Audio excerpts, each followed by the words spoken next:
नमस्कार। आज जो 4 विधानसभा राज्यों के जो नतीजे आए हैं, ये नतीजे कहने को तो बड़े अप्रत्याशित और अपचनीय लगते हैं, लेकिन जनता का जो फैसला है वो सर माथे पर होना चाहिए और ना चाहते भी होगा ही। इसके पहले जितने भी सर्वे हुए इन चुनावों के लिए, तो सारे सर्वे जो हैं एक आध को छोड़कर सारे सर्वे जो हैं धूल चाटते हुए नजर आ रहे हैं। और ज्यादातर सर्वे राजस्थान को छोड़कर सभी जगह कांग्रेस को सत्तासीन होता दिखा रहे थे। परंतु परंतु हम मध्य प्रदेश की बात करते हैं। मध्य प्रदेश में क्या मामा को किनारे करना और जो छत्रप थे, जो केंद्रीय मंत्री थे, सांसद थे, उनको यहां से उतारना एक सोची समझी रणनीति का हिस्सा था। नतीजे देखकर तो यही लगता है, और उसका एनालिसिस करेंगे तो यही पाते हैं कि इससे क्या हुआ कि जो मामा 18 साल तक एक बहुत ही सुलभ मुख्यमंत्री के तौर पर हर किसी को उपलब्ध थे और बहुतों को, कई समाजों को, बहुतों को उन्होंने जो सुविधाएं दी, जो योजनाएं लागू करी जिससे लोगों को फायदा हुआ, किनारा करने से ये जो तबका था वो एक झटके में मामा के आसपास कॉन्सोलिडेट हुआ। और उन्होंने अस्मिता का एक प्रश्न बना लिया। केंद्रीय नेतृत्व जो है मामा को एक साइड कर रहा है, तो नहीं, मामा जी को तो ऐसे नहीं जाने देंगे। और जो क्षेत्रीय छत्रप जिनको उतारा गया, केंद्रीय मंत्री हैं, सांसद हैं, उनके यहाँ उतरने से ये हुआ कि जो एरिया वाइज जो जहाँ उनकी पकड़ थी, क्योंकि कोई मुख्यमंत्री कोई चेहरा प्रोजेक्ट नहीं हुआ था, तो वहाँ जो उनके समर्थक थे या भाजपा या संघ के जो कार्यकर्ता थे वो भी लग गए कि अगर हमारे नेता चुने जाएंगे तो हो सकता है कि वो मुख्यमंत्री बन जाए, वो हमारे राज्य के नेता बन जाए और हम लोग की किस्मत खुल जाए। तो उन्होंने भी एकदम कॉन्सोलिडेट होके अपने एरिया में काम किया। तो ये दो तरीके से इन्होंने बिल्कुल काम मजबूत हुआ। और क्योंकि ये सारा लॉटरी सबके लिए ओपन था और सबके लिए खुल गया बढ़िया अच्छे तरीके से। और बात करें संगठन की, उनकी रणनीति की, तो उसका तो कोई तोड़ है ही नहीं विपक्षी यानी कांग्रेस पार्टी के पास। दूसरी तरफ देखेंगे कि जो कांग्रेस थी, जो सत्ता की आकांक्षी थी, उनके पास संगठन ना होके व्यक्ति आधारित पार्टी है, जहां पर एक दो लोगों की ही बात चलती है, एक दो लोग ही सारा कुछ करते हैं। और जो सर्वे आए थे, जो कांग्रेस ने कराए थे, वो उनके खुद के या जो रणनीति के तहत भाजपा या संघ ने जो सर्वे कराए थे उसमें सब में जो जीतता हुआ दिखाए गए थे। तो हो सकता है कि ये भी एक रणनीति के तहत ऐसा किया गया हो, जिसके कारण कांग्रेस और कांग्रेस के लोग, संगठन तो नहीं, कांग्रेस के लोग अति आत्मविश्वास में आ गए और वो उनको ले डूबा। और टिकट में बंटवारे में देखिए आप, टिकट बंटवारे में क्या किया इन्होंने। टिकट बंटवारे में सर्वे तो बता रहे थे हम जीत रहे हैं, तो इन्होंने क्या किया, अपने समर्थक, अपने रिश्तेदार, अपने चाचा, मामा, बाबा, इनको टिकट दिया। तो जीत तो रहे ही, अपने लोगों को दे दें। ये कांग्रेस ने बहुत अच्छे तरीके से किया। और इसी अति आत्मविश्वास कारण जो छोटे दल थे, छोटे दल में मतलब जायस है, गोंडवाना है, इवन बसपा है, सपा है, ये जो छोटे छोटे थे पार्टियां जो खड़े हुए, इसी अति आत्मविश्वास कारण इनसे कोई न बात ढंग से हो पाई, न इनसे कोई बैठक ढंग से हो पाई।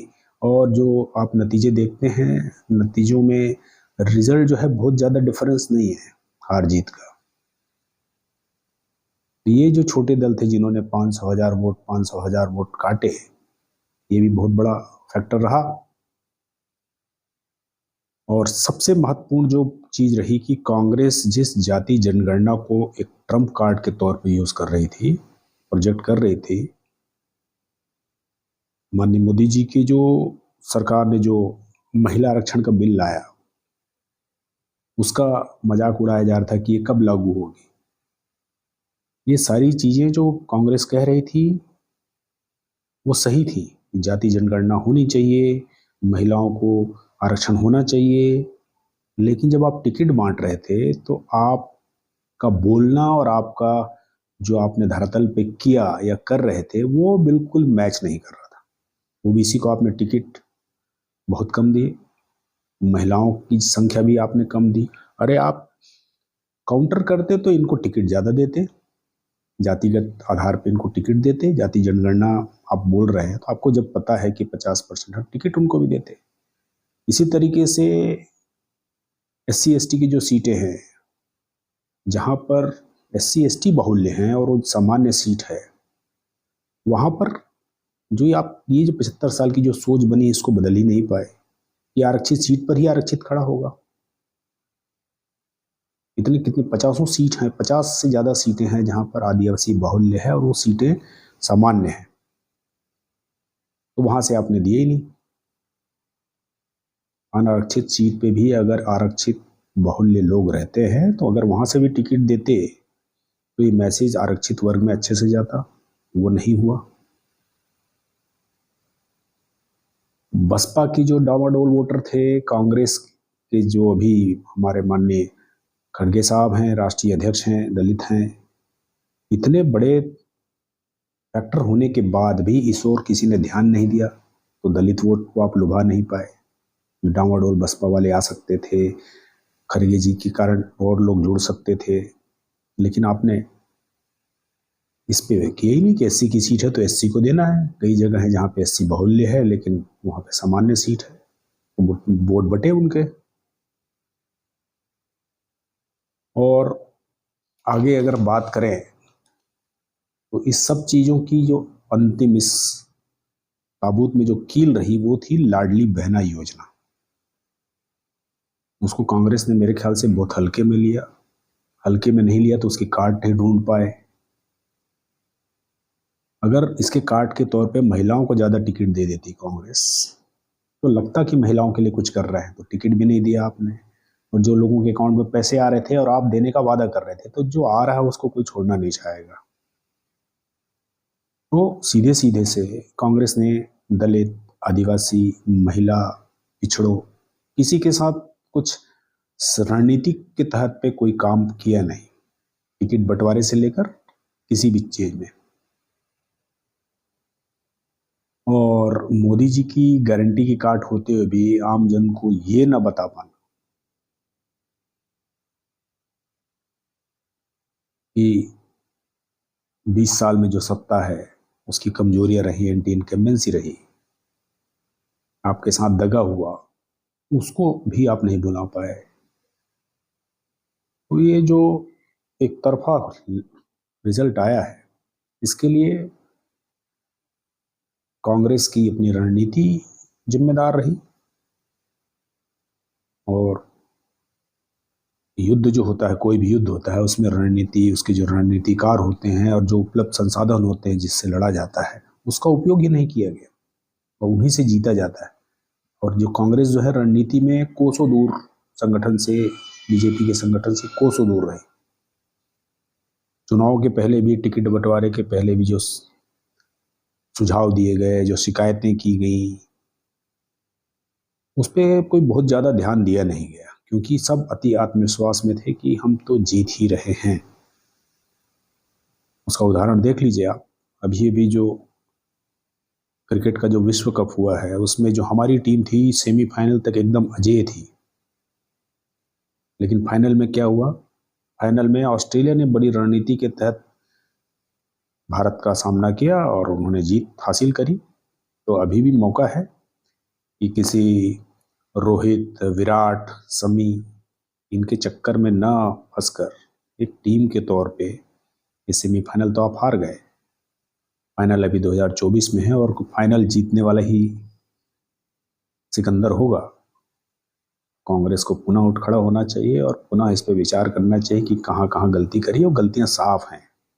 आपका संगठन था नहीं, बूथों पे आपके लोग नहीं थे, बूथ एजेंट तक नहीं थे आपके पास, संसाधन तो आपके पास है नहीं, क्योंकि आप विपक्ष में हैं तो आपके पास संसाधन है ही नहीं। लेकिन और इसके और भी कई कारण हैं। अभी लोग ईवीएम को कोसेंगे कि उसमें सेटिंग थी, उसका उसका उत्तर भी है लोगों के पास कि आपने तेलंगाना कैसे जीत लिया, बड़े बड़े कुछ शिवराज जी के मंत्री हारे हैं, माननीय गृह मंत्री जी हार गए, ये कैसे हार गए अगर ईवीएम में सेटिंग थी। उसको आप जस्टिफाई नहीं कर सकते। शंका है कि इसमें कुछ न कुछ ऐसी बदमाशी हो सकती है, लेकिन उसका कोई सबूत नहीं है। लेकिन जो प्रत्यक्ष रूप से जो दिख रहे हैं, जिसके कारण ये रिजल्ट आया, ये नतीजा आया है, ये अति आत्मविश्वास, अंधा बांटे रेवड़ी, कहना कुछ करना कुछ, और अंतिम ओवरों तक न लड़ना, एरोगेंस। अखिलेश यादव के लिए एरोगेंस था, बाकी लोगों के साथ भी एरोगेंस हुए, छोटे दल जो हैं।